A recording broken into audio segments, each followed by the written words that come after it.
things about not just our state and our friends in Canada who came down to mourn, and our friends from Massachusetts, but all around the country, that we care very deeply about our soldiers, our warriors.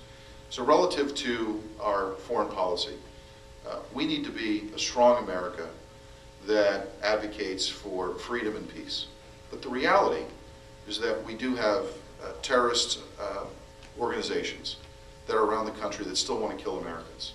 And I don't think that's any more prevalent than what we saw in Benghazi with the attack and the killing of our Ambassador Stevens. Those are things that we need to make sure we prevent. We need to have proper security measures.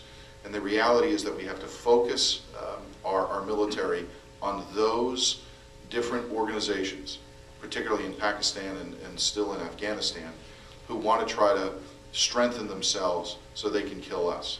We need to protect American citizenry to make sure that doesn't happen, and unfortunately we've got to do it on their turf. So you have, thank you. You have forfeited your follow-up question though, so I'm going to come back to you with a separate and distinct question. Are you concerned, Mr. Guinta, about greenhouse gases and climate change? If so, what specific actions would you take to stem fossil fuel use? If not, you feel you're gambling with our future.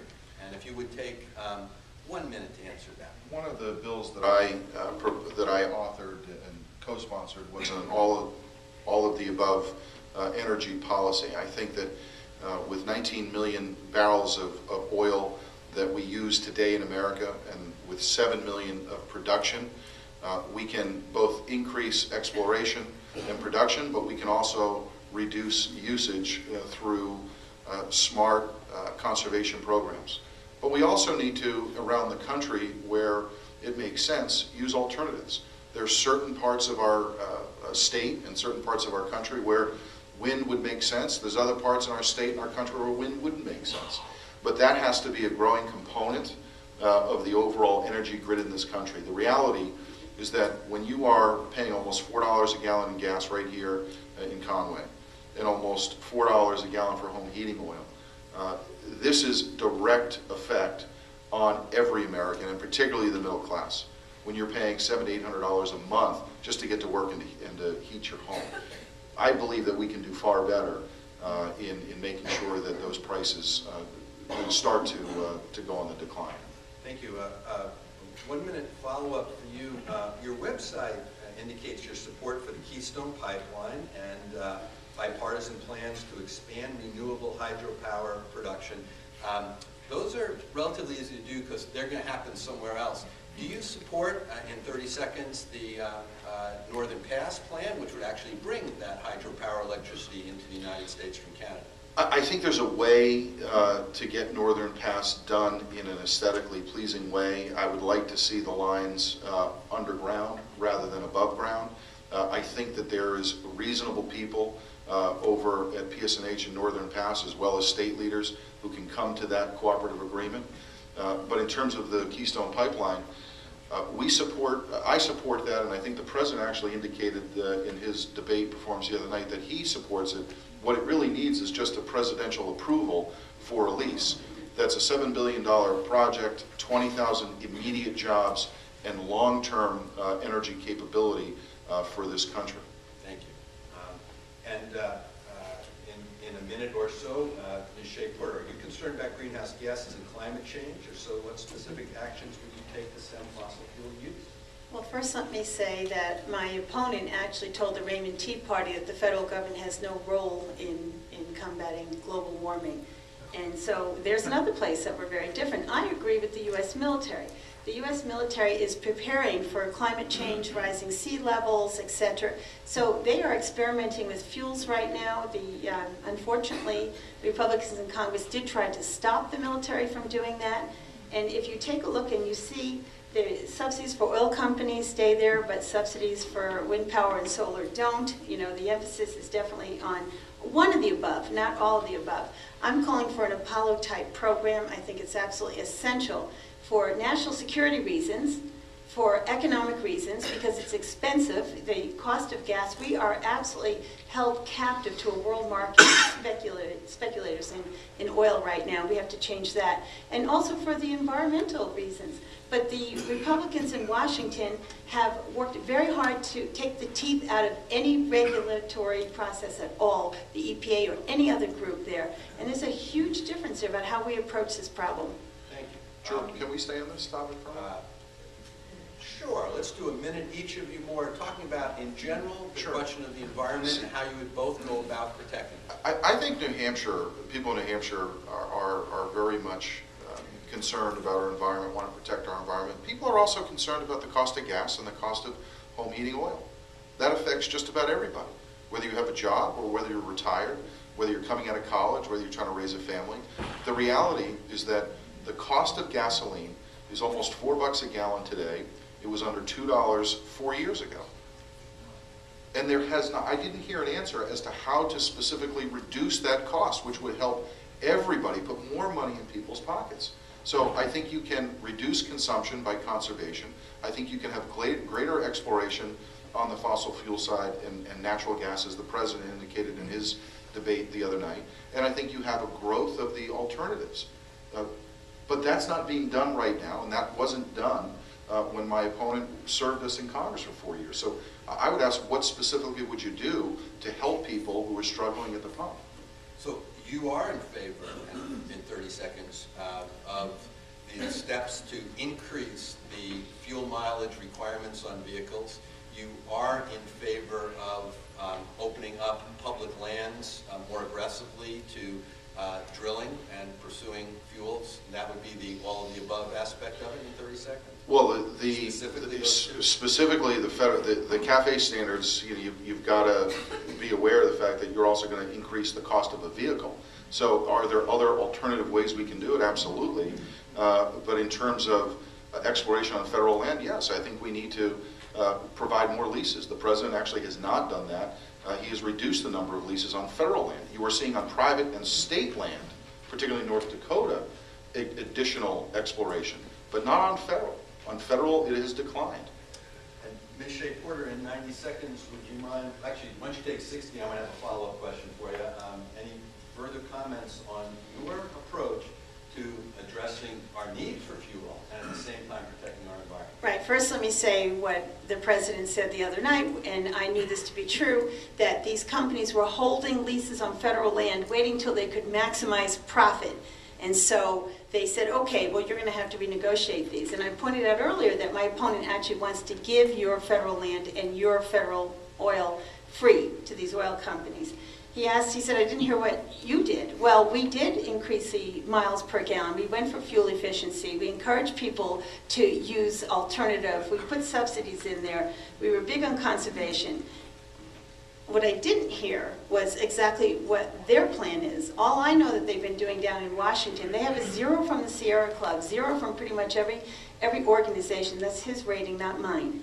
And it all comes because they have blocked any kind of environmental control, any kind of support for subsidies for wind, solar, and alternative. We know we need an all-of-the-above approach right now. Of course we do. We cannot move forward until we really develop this. That's why I'm calling for an Apollo-type program. We have it in our DNA to succeed and to solve these problems, but we have to have bipartisan cooperation. And in 30 seconds, what would the big picture goal be? The Apollo program said we're going to put a man on the moon in 10 years. What would be, and women would have been fine. How would you state, in a sentence, what would the goal of that Apollo-type program be? What would we be trying to accomplish? Very simply, to free ourselves from dependence on foreign oil, to develop resources that we can use, and other countries use, by the way. I mean, take a look in Iceland, take a look in Europe, take a look in China and other places where they are using wind and solar. And I'm not the only one saying this. We have a T. Boone Pickens, who is a big Republican conservative oil man, who says, you know, we have wind, we have solar, we can do this. But what it requires, as I said, is a bipartisan effort. Believe we can do that, and putting our shoulder to the wheel and getting this done with the goal that we will create energy here in the United States of America. Thank you.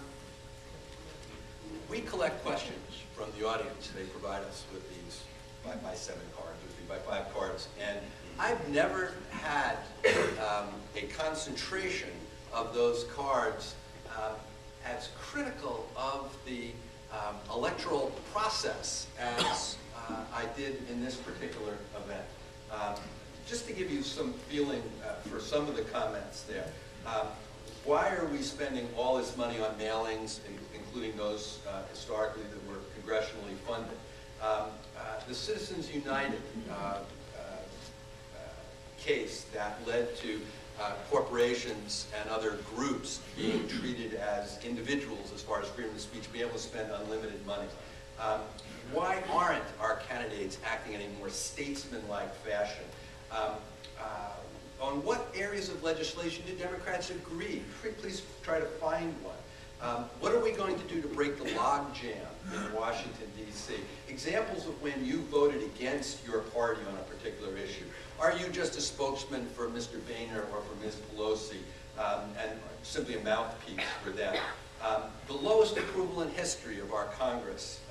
People are so dissatisfied with it, including allegations and examples of what could arguably be called insider trading advantages that people gain for their personal benefit.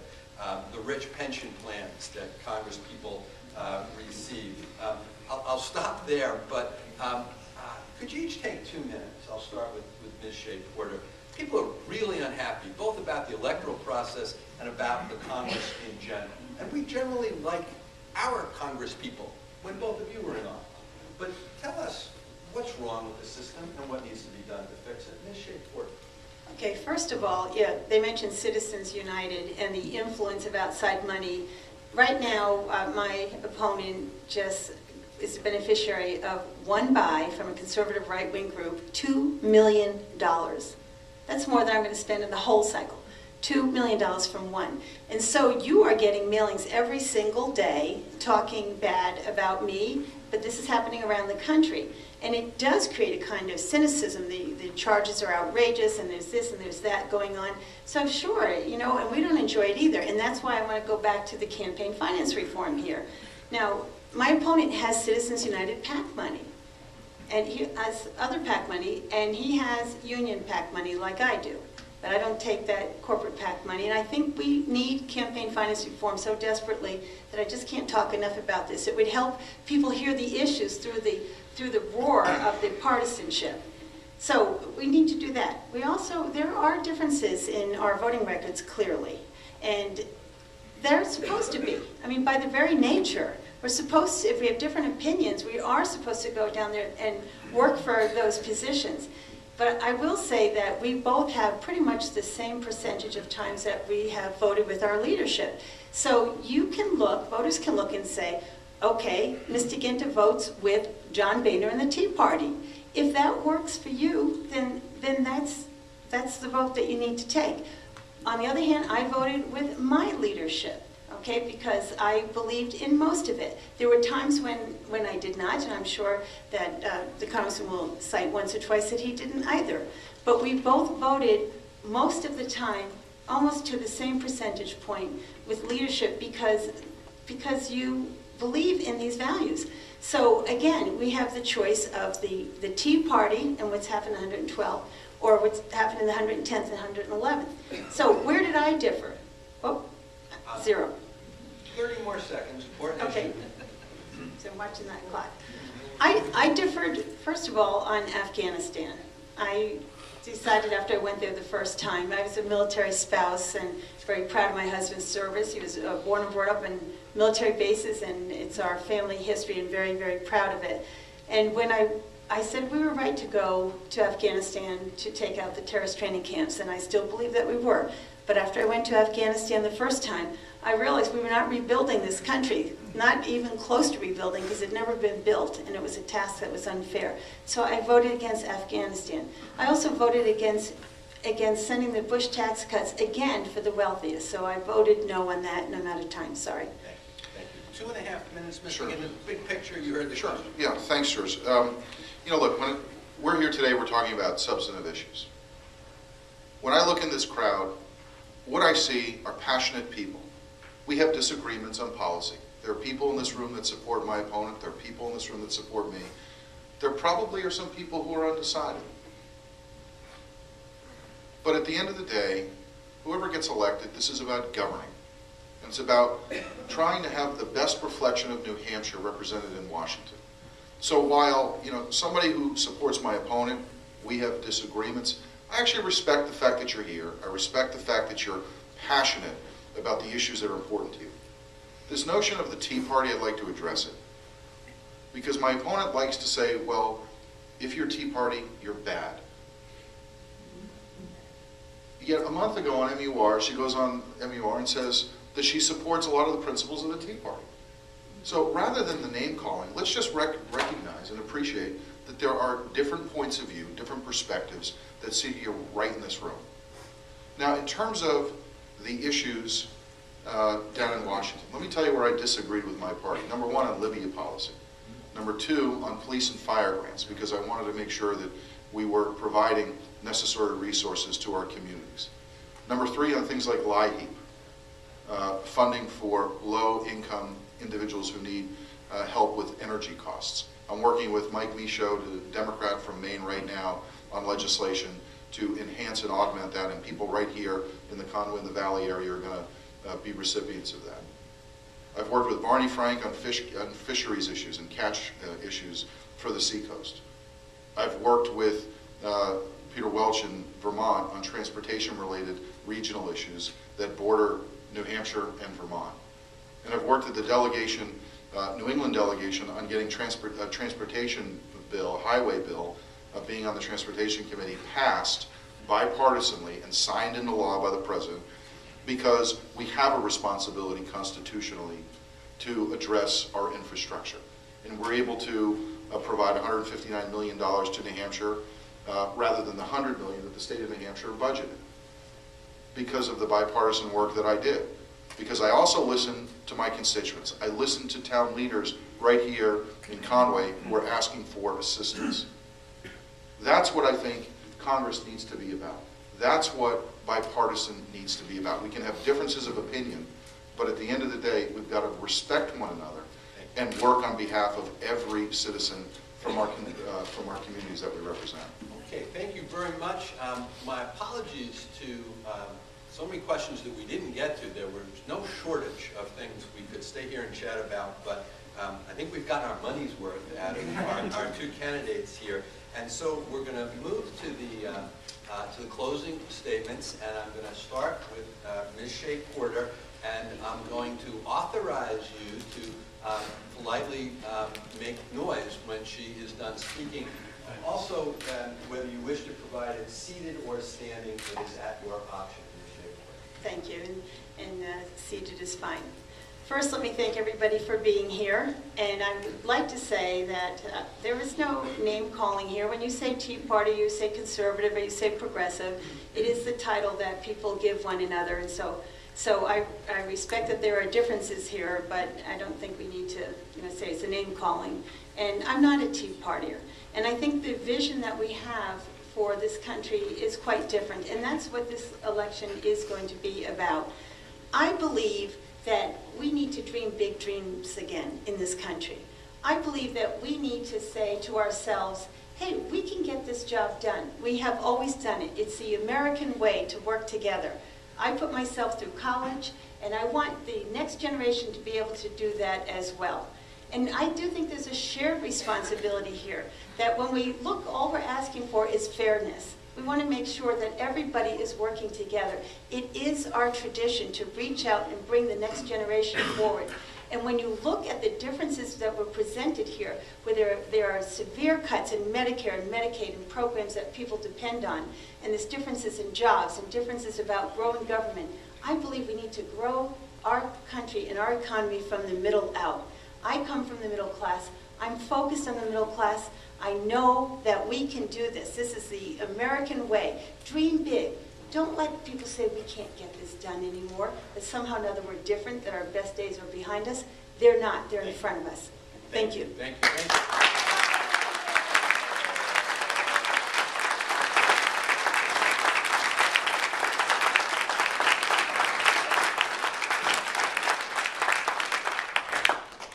Ms. Guinta, if you would take 90 seconds to share with us your final thoughts.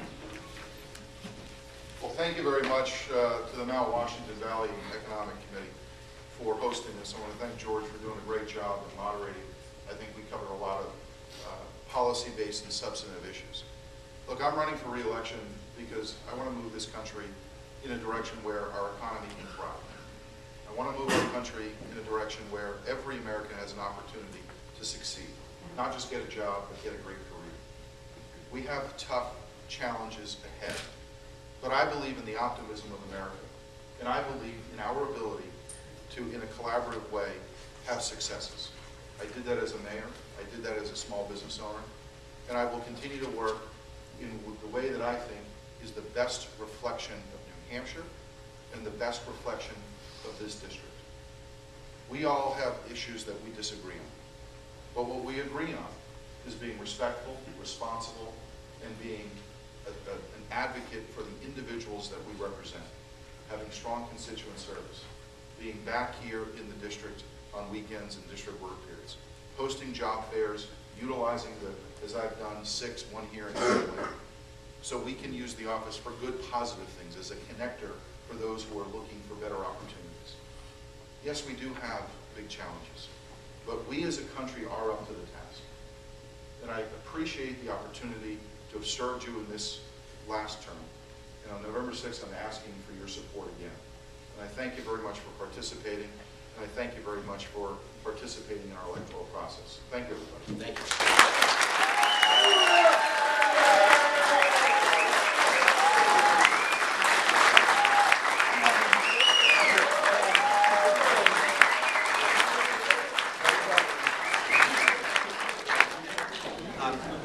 Before you leave, just a couple of quick notes. I have Linda Fox-Phillips handing gifts to our visitors because we always give gifts to people so they'll come back again. Thanks to Nick Phillips for his terrific timekeeping.